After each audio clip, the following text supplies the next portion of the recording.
world that we live in, where the Minnesota Vikings are going to trade J.J. McCarthy for a top 10, top 5 pick in the 2025 NFL draft. I mean, it's not a deep quarterback class.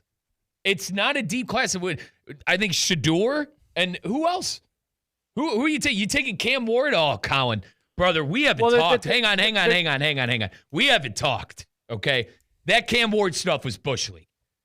Absolute Bush League. Why play? Why the hell do you play the game? Well, he wanted that record. He wanted the FBS touchdown record. You've been in college for 6 years. You're going to take a victory lap over a stupid record like that? That was just, dude, I wouldn't touch him. Colin, I wouldn't touch him. I'm sorry, I didn't mean to blow a gasket I don't there. agree. That record is not stupid, but I agree with the point of view of only playing a half to get that record. And you played 6 years. This is your 6th year of college football. We're really taking... The game doesn't matter, don't play. If the game doesn't matter, don't play.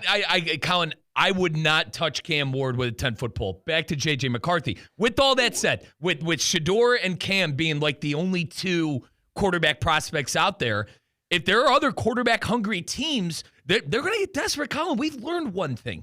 These teams are very, very desperate for quarterback play. Look no further than the Browns. Look no further than the New York Giants. Look no further than the Raiders. Now, you think the Raiders or the Giants, one of those teams, are probably going to end up with Shador.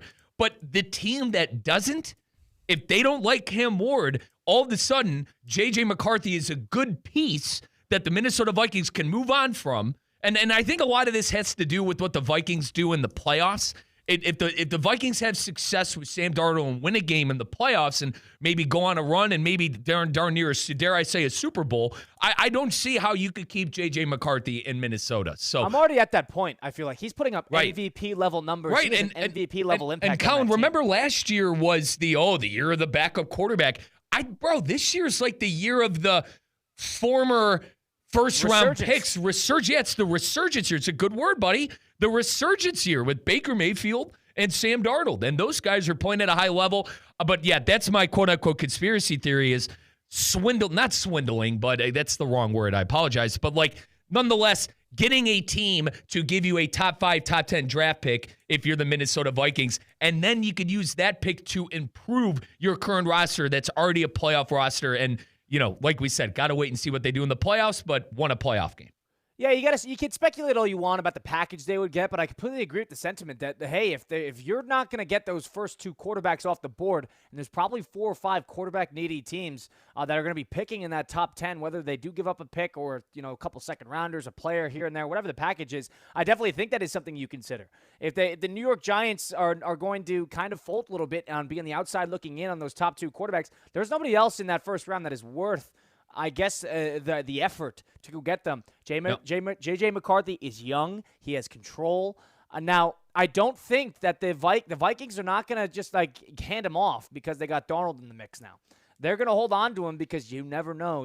2 quarterbacks is better than 1. And they're going to take advantage of that just because of the control that he offers as well. So they're going to have to need to get a good package. But if you're outside of the Titans and the Raiders at the moment, if you need a quarterback, pick up the phone and call. I don't know if the price might be too high, but if you need somebody to play next year and you don't want to pay the price for a 36-year-old Kirk Cousins, you have to believe he's a franchise quarterback too. If you're going to trade a first-round pick, you have to believe that J.J. McCarthy is a franchise quarterback. And when did the Vikings take him? Do you guys remember off the top of your head? I'm shooting from the hip here. 20s? 11th or 12th. 20? Okay, you think it a little higher. Teams. Was it after Bo Nix?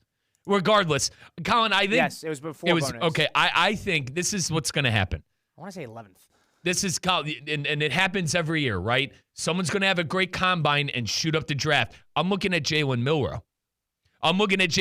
Maybe an Anthony Richardson situation happens there where he has a great combine and all of a sudden turns into a top 5 pick. And listen, it doesn't have to be Milroe. It could be a plethora of quarterbacks out there that could have a good combine and blast up the draft. So I think right now we say 2, but I love Mel Kiper, but wait until Mel Kiper starts doing his going through his, and I know he has been for a year now, but nonetheless getting into it and having the tape out there and then telling everyone, listen, these are the quarterbacks that are going to go high. That there are going to be a couple of quarterbacks that we go, who is this guy, that go in the first round? Maybe, but none that are worth that top 10 pick. So if you need somebody and you need somebody now, and you don't necessarily want to do like a give it up, do it year, figure it out. Because if you're thinking New York Giants, let's just use them as an example. Joe Shane and Brian Dable do not have the leash to just go, we're going to figure it out at quarterback. This is going to be a 2-year project thing. Let's just draft the best player available. They don't have that type of leash. They need to figure out something soon. And especially with how that year ended, I know they finally got a victory, Kyle. I wanted to press you on this quickly. You think you have to get rid of McCarthy if you're the Vikings? No. I want to go, okay. No. Okay. Absolutely not. But you think not even it's a little bit. You think Darnold, all right, then let me rephrase. You think Darnold is the answer for next year? Yeah, I think Darnold is where they're going to go. Can anybody give me one singular reason why they shouldn't keep Darnold? Right. And with there's not a single reason. But do you think the young man is going to want to play? Do you think the young man is going to go, listen, I was brought here to be the franchise quarterback. I'm not going to play next year. What quarterback does do that? What quarterback will do that? Oh, you can demand a trade? Nobody does that. He's not doing that. Is he all right with get comfy? The Jordan Love stuff? Maybe he takes the Jordan Love playbook of sitting for 3 or 4 years. He's got the control. He has no leverage. You sit there and you get comfortable. We'll play you when we play you. It's better to have 2 quarterbacks. You never know what could happen health-wise. You'll need somebody in the back. He's not going to force himself out a la the NBA, Kyle. You can't do that. That's what I was. Myles Garrett's apparently forcing himself out of. That's a little different. Correct. But you know what I'm saying. So I don't know if he's going to be okay to the backseat role, but you're under contract, young man. I mean, Darnold. I'm at the point where Darnold deserves MVP votes. That if you're wondering, product of the system, he's a perfect system around him. He's got the great defense, and he's got 2 great receivers. Why didn't this happen last year? Why didn't Cousins and Josh Dobbs do this last year? Well, if they're such a good situation, why were they a mess last year and they're great now? By the way, bud, the MVP. I'm about sick of it. I'm about to already call it phony, Fugazi. I don't care honest to God, Colin. Yeah, it doesn't really interest me all that much. Because before my flight, I was watching, the get ups and whatever, and they were all talking about the damn MVP again. I can't wait for it to be over. I can't. The MVP I like to look at the end of the year is the Super Bowl MVP. That's the one that matters. And you hope that if you're a Buffalo Bill fan, that Josh Allen will be that. And nonetheless, if Joe Burrow could sneak into the playoffs and vice versa, the Ravens. So I'm just so sick of hearing people scream at each other about a stupid MVP award. I'm all done with it. Yeah, I'm a little over that. I'm all done. As well. I'm over it, buddy. I'm over it. But in terms of getting votes is just a declaration of how good you're playing. I don't care if you actually get votes or not. He's not going to win it. All I care about is that is how good Darnold has played.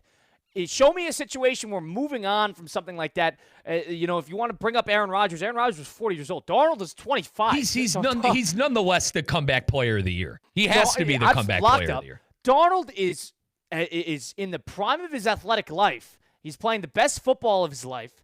He's got a perfect marriage with the head coach in the offense. The guys love him. The city loves him. He's very mentally tough. Brady said that yesterday during the game. Him being thrown to the wolves with 3 different franchises was the best thing that could have happened to Darnold because it really thickened his skin. He was a USC guy playing in Southern California, unchallenged, had a great college career. He came in and they ravaged him. They took him to they killed him. Week in and week out, the Jet game where he was seeing ghosts, and then he was a backup, and then him and Baker, a disaster in Carolina. All it is a proof is a testament of a couple things. Number one, it's never too late with some of these veteran quarterbacks. And number 2, coaching matters. Situation. You need a perfect marriage, and coaching matters. And that is making the world of a difference for Sam Darnold and company. Good for him. Easy guy to root for. Deserves a big, fat contract. And I am completely on board with Minnesota sticking with him because there is no guarantee. Somebody's got to stink in that draft class. All of them are good. All of these players, all these quarterbacks are good. Daniels is good. Nix is good. Penix is shaping up to be pretty solid. Caleb Williams, pretty solid. Right. Drake May is good. Somebody's got to stink. Who is it going to be? Arrows pointing at J.J. McCarthy. Sit him on the bench. We'll play you when we're ready. All right? We're not dealing with you. Somebody's got to stink. Josh Rosen was the one that stunk from that. What was it? Baker, 2018, and Josh Allen. 2018. He's getting his NBA. Dude, I saw some troll on Twitter. Like apparently he went back to school, Colin. So you got one. Good for him. To your point, you got one. Who's going to be it? Maybe J.J. McCarthy's going to be selling insurance here pretty soon. But we'll see. We'll continue onward. That was Mike Rizzo, Colin Russo with you on Russo and Rizzo on ESPN 106.3. Mike Rizzo mentioned the Bengals.